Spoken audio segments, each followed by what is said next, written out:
Shall we begin? Why not? Welcome to Frankie Sense and More. It's like she's got a whole lot of goodness for you with a little bit of sass. Frankie, did you just say... She sure did. Not to mention, along with... Whoops. Join us now as Frankie Picasso and her new co-host mix it up with authors, musicians, and interviews with world-changing people. Let's begin now. Okay, let's begin now, because it only makes sense. And hello there, and welcome to Frankie Sense and More. This is the last show of 2016, and I am so happy that all of my friends are here with me today. Hey, guess what? It's snowing outside. Yeah, baby, it's snowing outside, and it's beginning to look a lot like Christmas. But you know what? Not everyone is going to have a Merry Christmas this year, and especially those who we're going to talk about today. So you're going to hear a little bit about from Shivani and Jess and from Vanessa about some kids around the world who are going to need our help today. So hopefully your ears and your hearts and your pocketbooks are open, and that would be really great. You know, we hear a lot about peace on earth, goodwill toward men at this time of year, but how many of us really mean it? Now is the time to show our, like I said, our hearts and you know, give of ourselves more than we think we can, because we can always do a little bit more. So I'm going to take it away. Pathfinder girls, Shivani Singh and Jessica Teal, you're here with me, and you're going to be doing something special. You're taking Christmas to the children of West Syria in the refugee camps just off the Lebanese border. Shivani, what made you come up with this? How are you?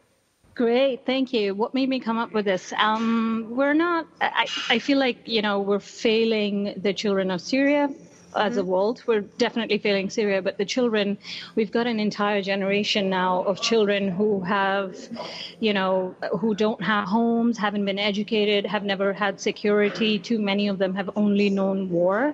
And, you know, we've kind of grown tired of waiting for people to do something about it. People in power who are just having some sort of morbid struggle over the country. It's really quite unacceptable, and we wanted to do what we could on our own. Nice. Jessica, I know you're a mom, and it must really hit you hard when you think about those kids and you look at your own child and think, wow, but, you know, great, you know, but for the grace of God, go I. I know that you're not going to go with Shivani, but you are definitely supporting Shivani on this trip, and you guys are bringing a videographer. Yes, yeah, absolutely, Frankie. You're totally right. I'll let Shivani get into the documentary part of the whole thing, but yeah, I just see to no fault of his own, I see my son, and I feel like he's spoiled. He has everything he could ever want, and it's all circumstantial, obviously, and I wouldn't want it any other way for him. But no child decides the situation they're in, and so that's why we want to. We know that we can't solve this problem by one mission, but we can certainly try and bring a little bit of cheer during the holiday season, and that's why we want to bring not only necessities, food and clothing and everything that they absolutely need, but we also want to bring a bit of cheer. So some sort of holiday gifts and handmade notes, etc. So I'll let Shivani get into those little details. But yeah, absolutely. I think that's the goal, is to every child deserves happiness. Now you're over in France still, is that correct? Yes, I am. Yep. Well, it hasn't snowed here yet. I don't think it'll snow here. So, well, I'm sure if you talk to your parents, it's snowing in Canada somewhere, because it's snowing here. Yes. Neither of you are strangers to humanitarian efforts. That's what your whole business is about, social enterprise. But Shivani, what is new and different about this social enterprise? Well, so our social enterprise is basically inspired by a series of really, events that led us to research and understand that the current systems we have in place, the over-reliance on the charity of people, and the reliance on big bureaucratic organizations wasn't actually working as effectively as it needed to. So Jess and I did a lot of research and work, and we sort of collected the best possible ways to engage with local experts who can solve their own problems and don't need the charity of people, and they just need to be enabled with a little education and support. And so that's really how we came about. We wanted to actually right what didn't work instead of pouring money into a system that doesn't work.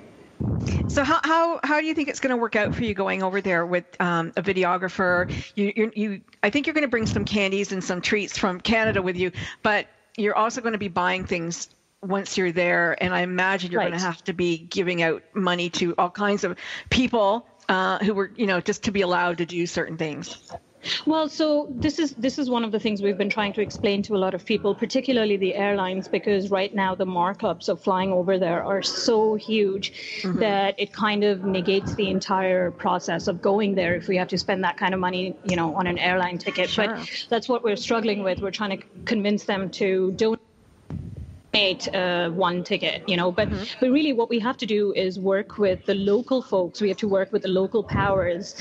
We have to, to a great extent, work with Hezbollah to allow us to securely go into the camps, because we are going to be on the Syrian border.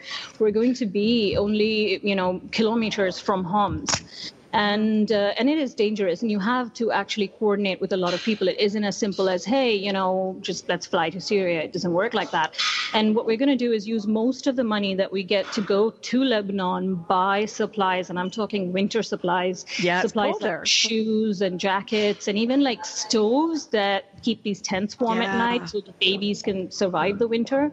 Things like that we'll have to do in Lebanon, and just sort of drive it up to the border. And there are about 5,000 children in these camps. A lot of them, I can't imagine, will make it through the winter with what they're at the edge of the war, and they're the most neglected. And we want to do what we can on our end to make some sort of small impact for these guys.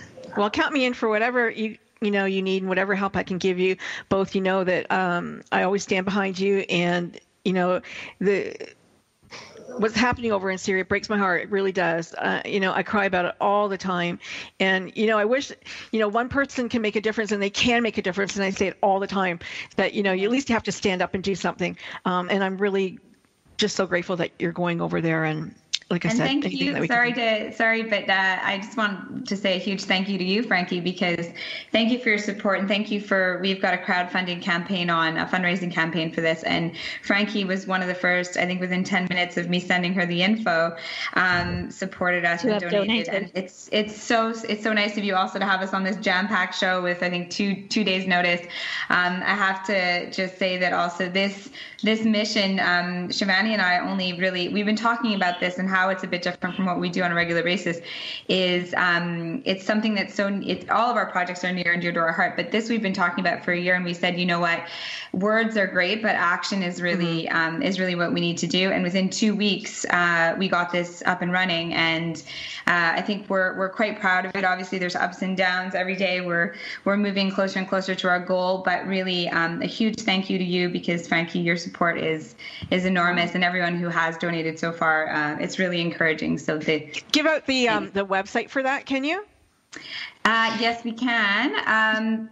It's quite a long. It is on CrowdRise. Yeah. Right. If you go to CrowdRise, Frankie, and if you look me up, Shivani Singh, or if you look up holiday presents for Syrian children, or holiday presents for the children in Syrian refugee camps, you should be able to come up to our campaign, and you're listed as a donor, so that should help clarify as well. You can also go to our website, Pathfinder Socent, PathfinderSocent.com, and on the blog is the information for the campaign as well. Perfect. Okay, so hopefully some listeners will go there right now and make a donation. I would love that for you guys. We would love that so much too. Thanks so much for coming on. I'm glad that we were able to get that out. And again, stay safe. And I can't wait to see the documentary when you get back.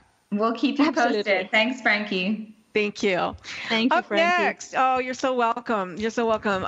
Marie Sutro's here. Now she has unbelievable debut novel. I just couldn't believe it. It's called Dark Association. And a former guest just a few weeks ago, Steve Alton, has written that it just might be this generation's Silence of the Lambs. It's erotic and frightening, and it keeps the reader guessing until the last pages, and he is not wrong. Marie, she lives in Northern California. She comes from 3 generations of police officers who served in the San Francisco Police Department, and she's also a proponent of adult literacy, and she volunteers with the California Library Literacy Services, and she's helping adults improve their reading and writing skills. Now, this is an incredible book. As I said, I couldn't put it down from the first page to the last. Wow. Marie, welcome to the show. Hi, Frankie. Thank you for having me. You are an incredible writer. Did you know that? Oh, thank you so much. They say you have to be a good reader to be a good writer. You know, I completely agree. And if the amount of books I've read in my lifetime is any indication, then I guess I'm in a good place. You know, Steve Alton was on the show, and Steve Alton is the author of Meg, the mega hit Meg, and, soon to be a movie. And, I told him that you were coming on the show, and he brightened up. He just brightened up. He goes, "Oh, she's amazing. Oh, I'm so glad she's on your show." So that's really, kudos to you for having somebody, who's so prolific at writing to say how amazing you are. Thank you. I'm very lucky to have Steve's support. He himself is an amazing writer, and I just can't say enough good things about him. So where does, a beautiful woman like yourself come off writing a book that is twisted and sinister and sexy and scary? Tell us about your lead character, Kate. And we are going to go to a commercial break shortly. I just want to let everybody know that probably within 2 minutes. We'll start and we'll come back with you too. Don't worry.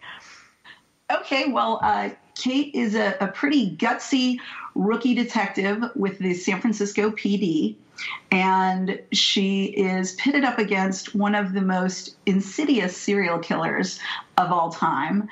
And she goes on a very tough journey trying to save the young ladies around her from this killer, and the clock is counting down on her. It was an interesting journey, getting back to your first question, Frankie, writing about things that are a little outside of my normal quiet life. I've never been a serial killer. I'm not up to any nefarious deeds in my spare time. So it's funny. My husband and I have a long-standing joke about the searches on my computer. And wait, I'm going to stop you right there because I think we're going to go to commercial break. Are we going to commercial? Yeah, we are. Okay, because I want to hear about those searches. I want to know if you actually been to any of those sex clubs, if they actually exist, and and where are they? Pretty crazy stuff. She writes about some pretty crazy stuff. Yeah, we want to hear about that as soon as we get back. Don't go anywhere. We're coming right back. Marie Sutro. Getting warmed up. Frankie Sense and More will be right back after we pay the bills. It's words you never heard. If you're like me, sometimes you have trouble choosing between being a couch potato or going out. Hey, it's a big decision for us Scabberlatchers. A Scabberlatcher or a ragabash is another word for a lazy person. Well, a couple from California seems to have solved the problem by inventing a motorized sofa. You may think they're just spinning their wheels, but people have spotted the couple cruising down the street on their drivable Davenport in West Los Angeles and Santa Monica. No word yet on the couple's identity, but a man claiming to be a relative said it's all well within the norm for his fun-loving cousin. I don't know if this Chesterfield on wheels is street legal, but either way, I think the police would have to put up quite a chase before they could couch him. It's words you never heard. I'm Carolyn Davidson, and you can have fun challenging your words you never heard vocabulary with my free app, Too Funny for Word. It's the Fitness Minute with fitness expert Annette Hammond. With the days getting darker and colder, you may find that your energy is waning. It's tempting to have another cup of coffee or an energy drink. But remember, the number one way to boost your energy is through exercise. There are over 70 studies proving that people who train consistently report surges in energy. Exercise gets your blood circulating throughout your body. It also transports oxygen throughout your body, and it causes your brain to pour out invigorating neurotransmitters like dopamine. All three forms of exercise, cardiovascular, strength training, and stretching, increase your energy. So the next time you feel your energy fleeing, don't reach for that caffeinated drink. Instead, put on your exercise shoes and treat yourself to an invigorating and energizing workout. I'm Annette Hammond. Like us on Facebook at Fitness Minute with Annette Hammond.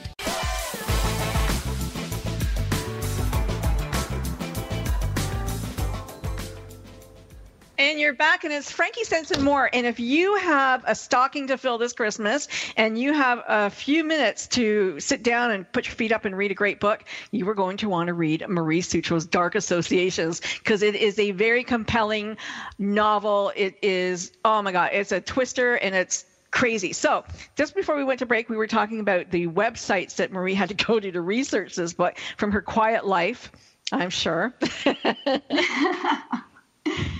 Yeah, it's pretty funny, Frankie. We do joke, my husband and I, we often joke about it, because I always say, if, God forbid anything happened to him, because if anyone ever came in and looked at the searches on my website, they'd say, oh, she did it. She absolutely, this woman is twisted, and God knows what she's been planning for years. So I even feel so bad that I often delete some of the searches because I just don't want him to find them by accident. Oh my gosh. Yeah, well, they're never really deleted though, are they? No, they aren't.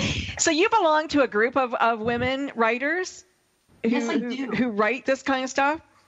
Yes, it's called Sisters in Crime, and it was founded quite a few years ago, back in the time when there weren't many female voices in the crime thriller genre. It was mainly dominated by male voices. And a group of gals came together and formed an association that would encourage other women to get into the genre and find their voices. And now, thanks to their work, there are plenty of female voices out there. Now, I interviewed one of those ladies, and I'm embarrassed to say I can't remember her name, especially because I don't have a website anymore. But she went to the FBI Citizen Academy. Have you thought of doing that or done that? I would love to do that. I haven't had the opportunity yet, but I will tell you I have been in and out of some crime labs and some coroner's offices and some places that you don't normally think to go. Yeah. Wow. So it really, it's not just sitting down and writing a book, is it? It's like you got to do some work. You got to really put some work behind it to have a great book. Absolutely. And, I'm a big proponent that the devil's in the details, especially when it comes to a thriller that has a large mystery at its center. And, God forbid I ever say somebody was wearing a purple sweater in one scene, and then, down the road, I forget about the purple sweater, and that was a linchpin from which to solve the crime. So there's a lot of details. What was your process? Did you get up early and write, or do it late at night? I can write at any time, but I tend to be kind of a late morning to afternoon writer, and that's just because I do have 3 cats, and I call them my herd. And if I can get the morning out of the way and get ready and just dig in, and then have my time dedicated in the afternoon so that I can do the research and I can really lose myself in my story, that's the best way to do it. I know there's a lot of cats who like to come and sit on a keyboard when you're trying to work. Oh, yes. Yours do that? Do they? So where did the idea come from? I mean, it is really, it really is like a Silence of the Lambs kind of twisted novel, and really just so well done. So where, did you have it all planned out before you started? Yeah, a lot of people ask that, the famous question to a writer is, are you a plotter or a pantser? And I tend to be a bit of a plotter. I like to set out the path through the forest before I head into the forest. Mm-hmm. But once I get there, I do allow it to, become an organic process. And if characters start whispering in my ear that they need to do something that I didn't plan on, then I listen. Oh, good. So you'll allow them to do that. I do. And is Kate Barnes coming back? She is coming back. There is a second novel that I'm working on right now, and there's actually going to be a teaser in the version that comes out on January 10th, just kind of giving you a taste for where it's going. Nice. Okay. And so when can we expect the full novel? Full novel is released on January 10th. Oh, the full novel is January 10th. Awesome. Oh, good. I can't wait to read it. Like I said, folks, go make sure that you get this book and put it on your Christmas list and put it in your stocking, yours or somebody that you love, because if you have a reader in your family, they will love this book. I swear. So it's Marie, your website is mariesutro.com. Is that correct? That is correct. And Dark Associations is available on Amazon for pre-order right now. Oh, okay, great. I thought it was out. It's not out? Yeah, it's out. It's out on pre-order on Amazon. Only on pre-order. Oh, okay. I must have been lucky to have an initial copy then. Wow, I feel honored. Yes, I sent you an advanced reader copy, Frankie. Wow, I love that. I read so much, and I love reading, and I encourage people to read. Now, tell me about the volunteer experience that you do with adults. Why is that so important? Well, for me, I have been an avid reader my entire life. And I've always appreciated the fact that you can slip into a book and step into a different world in a magical way that none of the other platforms really, television and a variety of other things that are, more passive forms of entertainment, they don't allow for that. And it's always been a huge issue. It's been a joy for me. It's also been a form of learning and information. And when I realized that there were so many adults in our society that do not have those basic literacy skills, I felt like I had to get out and do something about it. And so I joined the California Library Literacy Services as a tutor and have volunteered my time helping adult learners to get to that point where not only can they apply for better jobs, but they can, read to their children at night before they go to bed, which was always a special thing between my mom and I. Mm-hmm. And, even reading something as simple as the instructions on a prescription bottle, it's a really near and dear issue for me. Wow. I love that. Have you been following what's been happening in Aleppo and in Syria? I have, and I was listening to the work that Shivani and Jess are doing, and I have to say I'm absolutely inspired. That's a beautiful program. Yeah, I agree. I hope we all get involved. And Vanessa Mambura, she is a writer. She is in my latest book called I Bared My Chest. 21 Women Dig for Bold and Come Up Unstoppable. And, she last year, she didn't really inspire me because last year she cooked and fed 500 street kids, orphans, on the streets of Cotonou in Benin. And I remember saying, how many are we going to do this year? And she said, I'm going to do 1,000. And I said, I am behind you.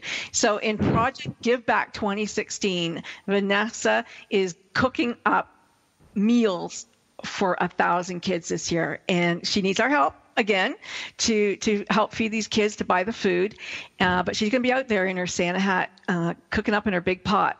Vanessa, welcome. Thank you, Frankie. She's also the founder of Italian, I should say. I forgot to say that. Vanessa, tell us what the experience was like last year for you and the children. Okay, so last year it wasn't meant to be a big project. It was just supposed to be a pet project because I didn't have the financial capacity to go that large. But when I started, before we actually started, we went out to survey, see what was happening. And when we got out there, we found out that there were a lot of kids out there that didn't have homes, didn't have food. They didn't have a lot. And so I said to myself, because I was actually planning for 100 and 150. But when I got out there, I found out that, what I planned was not going to be enough. So I decided to go for 500. And then I reached out to a few friends, to a few people, and told them, look, this was what I wanted to do. A lot of people laughed at me because they said, that was on the 25th. That was on Christmas Day. People are going to travel. People want to be with their families.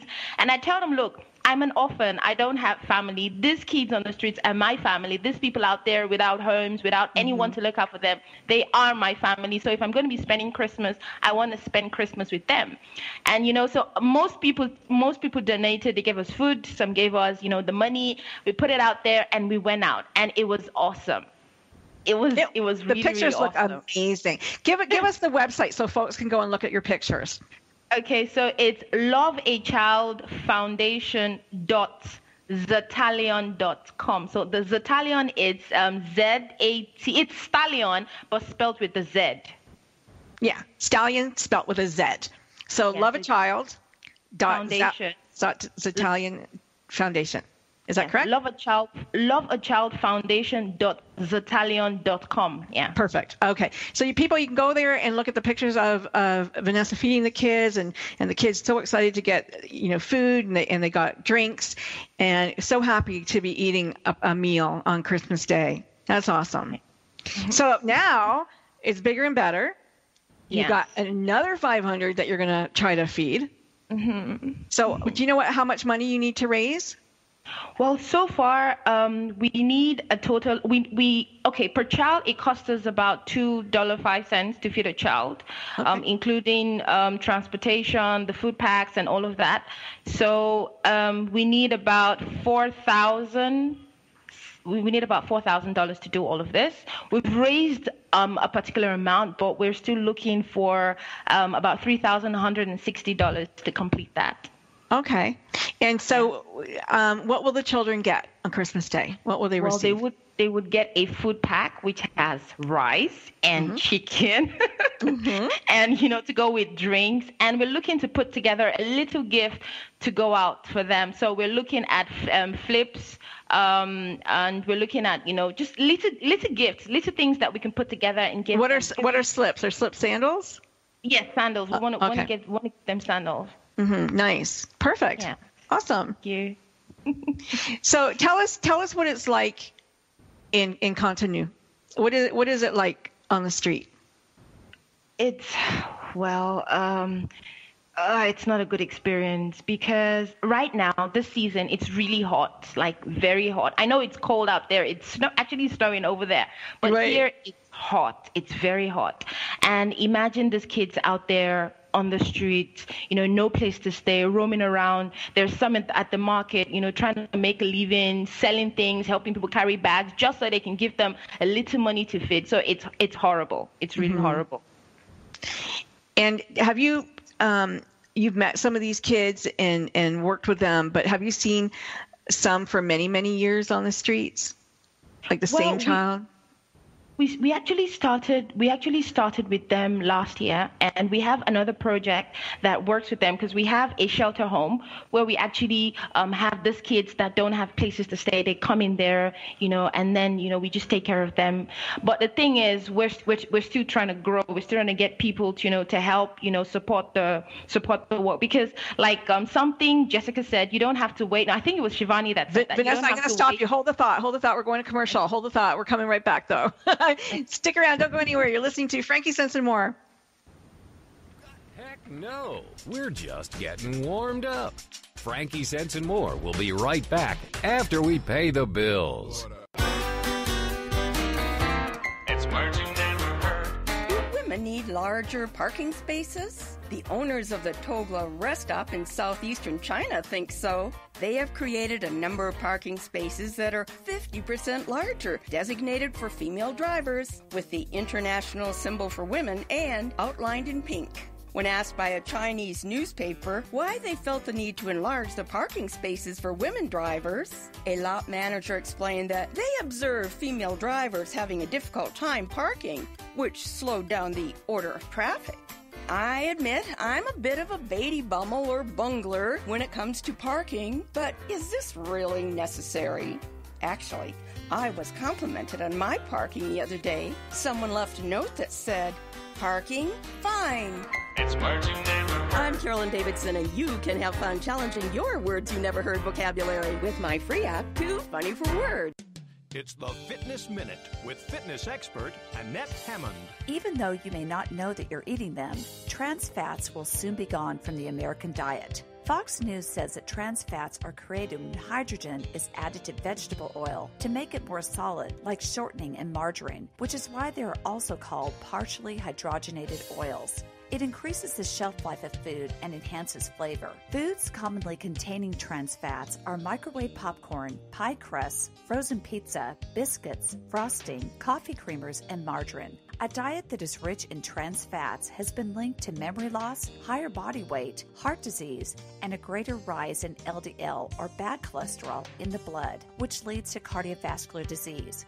And cardiovascular disease is the #1 cause of death in the U.S. Trans fats are not good for human consumption, and the FDA has ruled that they need to be phased out in the next few years because they are a threat to public health.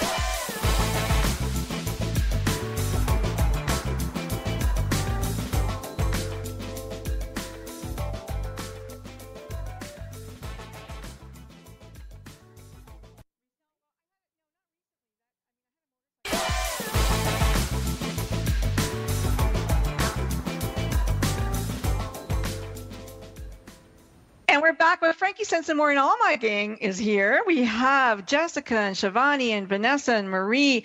And coming up soon is our TGN movie correspondent, Brent Marchand. And of course, I'm your host, Frankie Picasso. Vanessa, before we went to break, you were about to tell us something.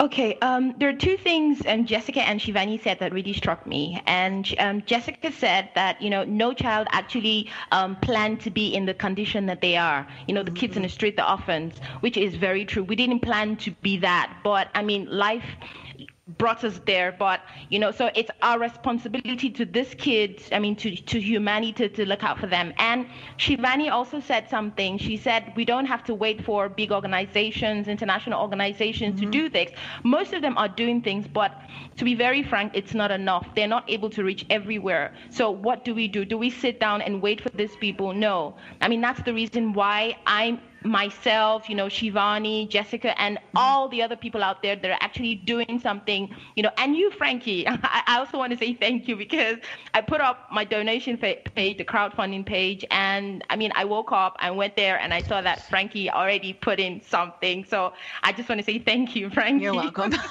Thank my kids. My kids said they didn't want presents this year. So I'm like, okay. Yeah. Thank you. So that's the thing behind it. It's my life. It's my passion. I went through it. I know what it feels like to have nothing to have, nothing to eat on Christmas Day, no new gift, nothing special. And so I want to give these kids that feeling, so they know that, look, even though I don't have parents, even though I don't have a home, even though it's difficult for me, Christmas is a special day, so they should feel special on Christmas Day. Yeah, I think everybody should. Let's talk about everybody. Let's talk about this for a moment. Are we our brother's keeper? Do we, are we responsible for those in the world that don't belong to our immediate family? What do you guys think? I know what you guys think, but let's talk about it. Why should they care? I know that there, it's called compassion fatigue, and it's everywhere because everybody is asking us, especially at this time of year, for money. You go to the grocery store, the Salvation Army on the corner, everybody wants something. But how do we overcome the fatigue, and how do we choose, who to give to and who not to give to, and should we even give to people? Anybody? This is Marie, Frankie. I'll jump in. Sure. I would just love to say that, I think you hit the nail on the head, and I don't want to speak for all the ladies, but speaking for myself, that quote when you said, "But for the grace of God, there go I." Mm-hmm. That's exactly how I live every day. I look at it and say, my life, all of our lives are, really, you go back to the ancient Greeks and you think of the fates with their scissors and the thread, Yes. We don't know. It can turn on a dime at any point in time. I think the hardest thing, quite honestly, is trying to decide when you do have a finite amount of funds, where to channel those funds and what's the best use. And I think in that case, maybe for people, it just has to come back to, their passions and where their instincts are. But I definitely agree with that quote. And it's just something that I just can't imagine a world where we don't wake up and say, we're all in this together, every one of us. Yeah. I agree with you. And, I prefer to give to a Vanessa and a Jessica and Shivani because I know that the money is going to go to what they say the money is going to go to. Big organizations are going to pay for salaries, and they're going to pay for, ads on TV, and they're going to pay for all kinds of stuff before my money hits the few people it's going to reach. And I one of my very first shows back when I had Conversation with My Shoes, there was a grandma from England, and she still has her charity. And we were speaking, and she said, I'm just a grandma. I've got 5 grandchildren, and she was working in Uganda, and she would go there and actually she was in Darfur at the, with the refugee camps, and she went there with a truck, and she fed 1,000 people 1,000. And the Red Cross came up behind her, and they fed 3 people. And she said, how is it that you're feeding 3 people? And I can feed 1,000. I'm like nobody, you know? And they said, well, you know, this is all we can afford to feed. Like, why even bother coming? Really? Why even bother? Wow. And so from then, like the Red Cross does do some amazing stuff. But after what they did in Haiti and all the money that was raised in Haiti and all the people that, you know, wanted to give to the poor people in Haiti who are still waiting for homes, and said, well, you know, we keep that money and we decide what we're going to do with it. No. When people donate money to a certain cause, that money has to go to that cause. I'm not donating to Vanessa to feed street kids in Benin, and I find out later that, you know, she's shopping in Atlanta, Georgia with it or something. Like, you want the money to go to where the passion is. Like you said, Marie, you have a passion for a certain thing. And if that's what hits your heartstrings, that's where you want your money to go. And yeah, and Frankie, just to add to that, Marie's totally right. It's a lot of it is passion. We're so solicited and we're so, asked, especially during the holidays, for, you know, to donate to this cause and this cause. I think what it comes down to is, your passion, because you can't obviously contribute to everything, even though you might be interested in or feel like you're interested in all these good causes. But at the end of the day, it's also, doing a little bit of research sometimes helps. It goes a long way. I think any, you know, small organizations are great. Big ones too they do have a lot of reach, obviously. But, you know, we like to, at Pathfinder, we like to be really transparent. And that's why we like to document everything we do and really show. I think that's the nice thing about working with local social entrepreneurs is you can really see where the money's going, like you said, Frankie. And I think people like that. I think they want to have trust and they want to know where their money's going. So, yeah. And don't forget about the animals this Christmas either. There's lots of puppies and dogs who need homes, and especially senior dogs in you know, shelters that need your home. And they make wonderful pets. So please don't forget about those either if you're listening. And you get them in too. They can't speak for themselves, so we have to speak for them. Yeah, absolutely. Yeah. Absolutely. So this is wonderful. I'm so excited that this is going to be a great Christmas. Now, tell me about the documentary. You're taking a filmmaker to Lebanon with you. Oh, yes. Yeah. So the plan is obviously, like I said, to document everything. That's been our, you know, from day one with Pathfinder, with every project, we want to document everything. And with this, because we'll really be on site with the kids. Obviously there's certain things that we need to respect, but at the same time, we want to document it for us because largely what we're doing beyond just this one mission, this cause, the refugee cause, is going to become something, because now it's sort of in the spotlight and it's become, you know, quote unquote, a trend in terms of policy and everything. But we don't want to forget it because it's been, if you want, we think sort of our generation's issue. And so we want to document it because we, you know, part of what we're doing is also doing a proposal, actually, a refugee proposal, and just seeing what works, which country strategies, which legislation works, which one doesn't, which policies are working. And so part of that is actually really being on the ground. That's sort of the last piece of the puzzle. So we're bringing over. This is going to be obviously dependent on how many funds we do raise, because like Shivani was saying, the majority of the funds that we want, or all of the funds that we want it to be directly to the kids. We'd love if we can get a donation from a flight from the big airline, that would be great. That's really what we're working on now. So if we can get a second one for our videographer, then that would be key. If we can't, then Shivani will do it with we'll go ahead and document it on her own, and then we'll be sharing it. We haven't figured out the exact details of how we're going to share that.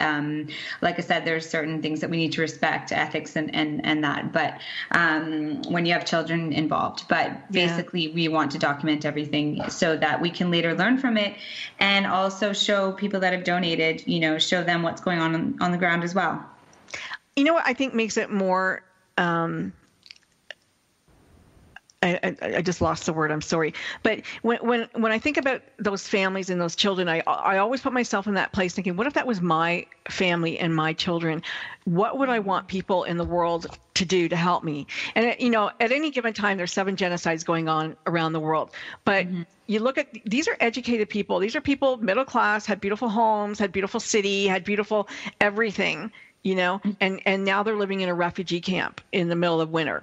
in Yes, the snow. exactly. Yeah. And Frankie, you've Shivani and I have these regular sort of talks, these checkpoints every now and again. And even today we were saying, 5 years ago, these people weren't refugees. This was you and me. And it's as if that we were put in this situation. Obviously, it's circumstantial, and this is the thing. I think when you can, put a face to it, or when you can identify with it, then that's one thing also about giving and about all these sort of charities and stuff. I think when you can really identify with it and you can feel this kind of a personal connection, I think that's when you really want to give back. And so these people, these Syrian refugees, really were like you and me just 5 years ago. And so we really need to keep that in perspective. Exactly, in perspective. And so that's now more than ever. Horrible. But as you said, there's tons of other genocides, and unfortunately there's tons of other major issues that are going on around the world as we speak. So this isn't the only one, but this is really pressing, I think, because there doesn't seem to be any immediate solution or even long-term solution in sight. So Marie, I mean, think about this as a book. Like, San Francisco gets hit. Right. And now all of a sudden, all you and your friends, you're going to the gym one day and the next day you're living in a refugee camp in a tent. Wow. Like, I mean, it's crazy to think about, isn't it?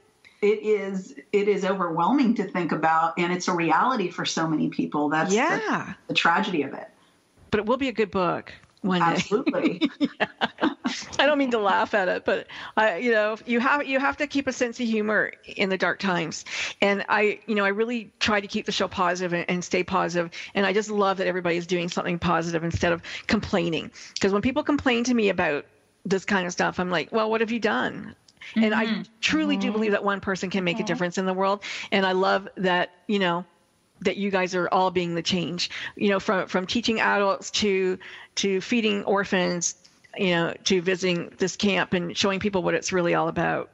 Yeah. And Frankie, that's exactly it. I think that's Shimani and I, talk is good, and we need to talk and need to have discussions, but action is huge. And, the saying actions speak louder than words, and it's true. And then that's why we said, we have to, let's go. Why can't we go? There's nothing holding us back. And so that's why we're doing this as well, to see things firsthand. Well, I really hope that, listeners, I hope that you visit Vanessa's website, and I hope that you visit, Shivani and Jess's website, and definitely buy Marie's book, because, Shivani, on the plane, you're going to want to read something good. So yeah. I'll see what I can do about that ticket. Anyway, we're going to a break. When we come back, you are going to meet Brent Marchand. He is our TGRN, the Good Radio Network's movie correspondent, and he always has great movies to suggest for us. So here we go.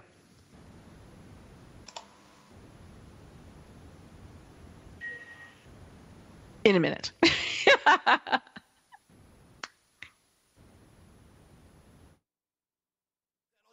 Heck no, we're just getting warmed up. Frankie Sense and More will be right back after we pay the bills.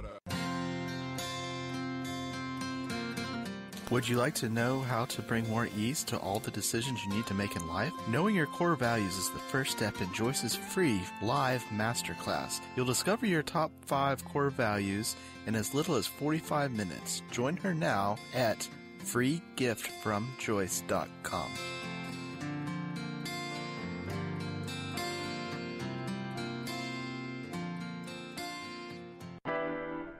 This is the TogiNet Radio Network. Radio with a cutting edge. It's words you never heard.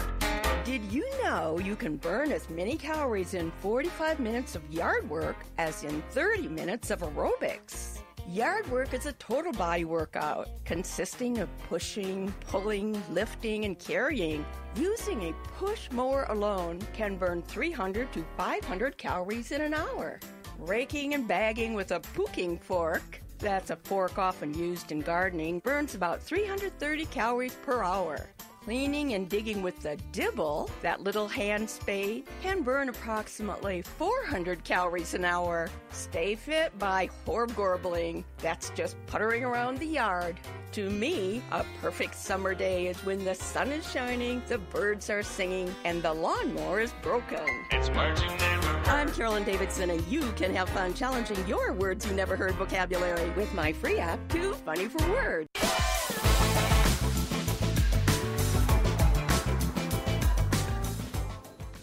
Yeah, welcome back to Frankie Stinson Moore. It's the pre-Christmas Christmas show 2016. It's our last show of the year, and we've got some great friends on. We have Jessica and Vanessa and Shivani and Marie's here. And now our movie correspondent, the Good Radio movie correspondent, Brent Marchand, is with us, and he always has some great ideas for us, what we can go and see and do at the movie theater. So tell us, Brent, what's coming up?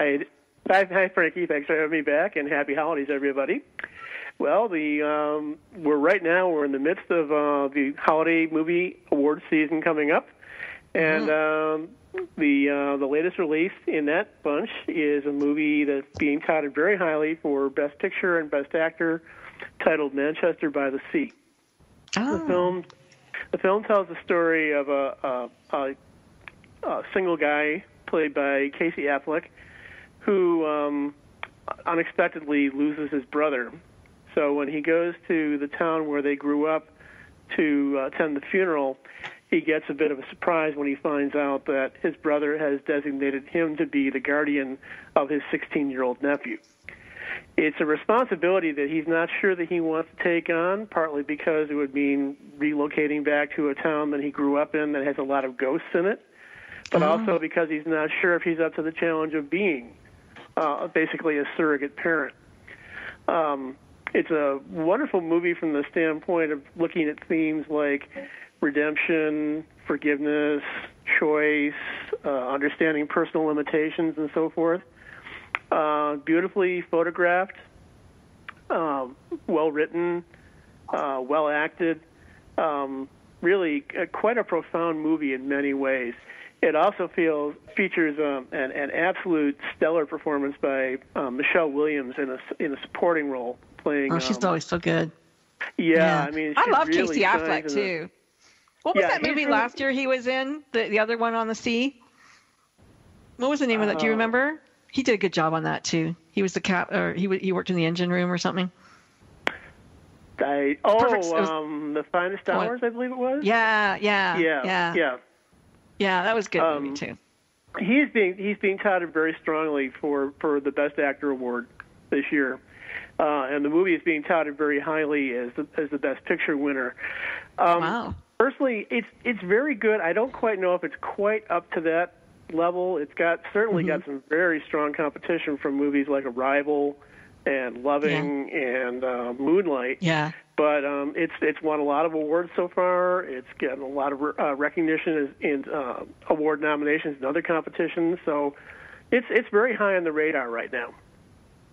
Wow, and it's joining a very crowded field of movies that are getting ready to be released over the next couple of weeks. Some of these films have already opened in a few markets like New York and L.A., but most of them are getting ready to start rolling out this weekend. They include movies like Jackie, which is a biography of Jackie Onassis, starring Natalie Portman.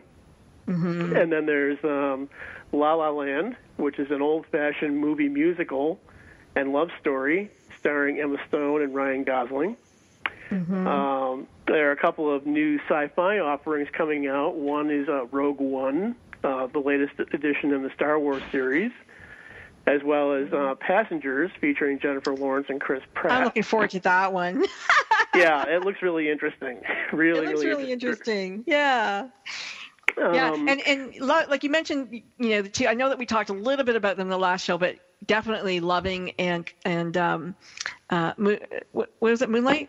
Moonlight. Mm-hmm. Yeah, those are two movies that folks need to see for sure. Moonlight really has picked up. Moonlight has been really kind of a sleeper hit so far. Yeah, it's picked up a lot of recognition. And I think it's got a chance to really give Manchester by the Sea a pretty good run for its money for Best Picture. So, but there's those pictures. Then there's also Martin Scorsese's latest movie called Silence coming out, featuring Liam Neeson and Adam Driver. There's a story of self-discovery titled Collateral Beauty, featuring I'm looking forward to that. Yeah, Will Smith, Helen Mirren, Kate Winslet, and Keira Knightley. Really quite a cast. That sounds great. And another movie that's been very kind of quietly hiding under the radar, but is starting to pick up a lot of steam, is a movie called Hidden Figures, which tells the little-known story of African-American women and the role they played in the development of the American space program during the 1960s. Oh, I'm so looking forward to that. Yes. Yeah, with Octavia Spencer. So I love her. There's a lot. There's an awful lot coming out the next couple of weeks. So if you like movies, there's going to be plenty to go see, and you can have a lot of choices. And if any of these movies even comes close to living up to some of the other ones that have come out during award season, viewers are really going to have a lot of good things to choose from. It's really kind of refreshing because 2016, otherwise, as a movie year, has been sort of so-so. But this year, they really have saved the best for last, which is good. That's really good to see. So, ladies, have any of you seen any of these movies? Or what was the best movie you saw this year? Anybody go to the movies? I'm afraid I haven't really. This is Jessica speaking. I haven't really, but what's the one, Passengers? I did see... with a young child, that going to the movies means either I go by myself or I go with bringing baby is not an option. But Passengers intrigues me. I think I'd like to see that one. That looks really interesting. Yeah, to me too. I'm looking forward to that one. But there's so many good movies. And you know which one I really loved? Hacksaw Ridge. I thought that was a great movie. I loved it. It's a very inspiring tale, that's for sure. Yeah. I just thought that was brilliant. Another one that's quite good, and it's been really kind of flying under the radar, is a movie called Christine, which is based on the life story of a TV reporter in Florida back in the 1970s named Christine Chubbuck, remarkably played by Rebecca Hall. I don't want to say too much about it because I don't want to spoil it for people, but it's a very gripping story. It's out right now? The film is out now, yes.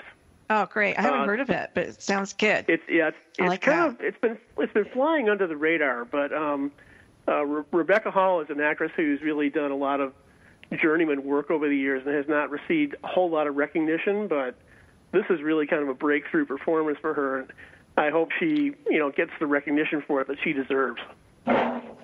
There was a great movie. I wish I could remember the name of it right now, but I know that you'll remember it.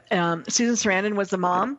And Rose Byrne was the daughter, and Mom came to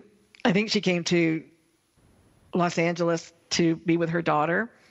She was from New Jersey or some place like that. Do you remember that movie? Not this came out this past year.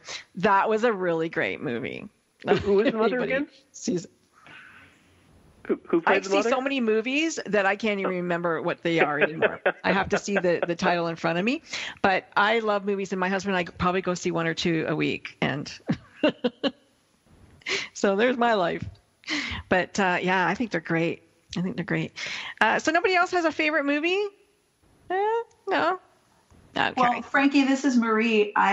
In our house, it's all about Rogue One coming out. My husband is a huge Star Wars fan. Oh, really? Okay. Oh, it is, yeah. So he even, the day that the movie release date was announced, he went in and took the day off of work. So it's going to be Are you kidding me?